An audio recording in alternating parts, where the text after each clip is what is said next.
Cheesy pull-apart garlic bread. Start with any circular loaf of bread. Cut wedges along the side, going from the center to the edge, making sure not to cut it all the way through. Using a high-moisture cheese like mozzarella or jack cheese, fit a slice inside each one of the cuts. Combine some melted butter with some chopped parsley and minced garlic. Using a brush, cover the entire loaf in the melted butter mixture, trying to get inside the grooves of the cheese. If you did it right, there should be a middle area that's perfect for an additional amount of cheese. Add some and then coat the entire thing again in butter. Bake the cheesy loaf at 425 degrees Fahrenheit for roughly 12 minutes. How to cook instant noodles like a pro. Fully cooked noodles. Rinse with water from Mississippi River. Make hard scrambled eggs. Stir-fry luncheon meat till browned. Stir-fry tomato until mushy. Put all the ingredients together.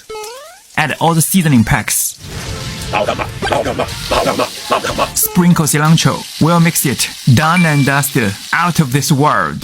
The tastiest, high-protein, spicy grilled chicken wraps. Only 350 calories and so easy to make.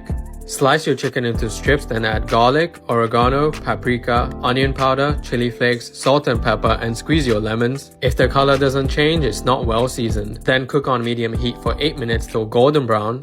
Next, for the spicy sauce, you need fat-free yogurt, sriracha, garlic, fresh parsley, salt, pepper, and lemon juice. Mix till completely smooth. Then get a low-calorie tortilla wrap, add shredded lettuce, the grilled chicken, red onion, tomato, and a generous amount of that spicy sauce, and that's it. You're ready to enjoy.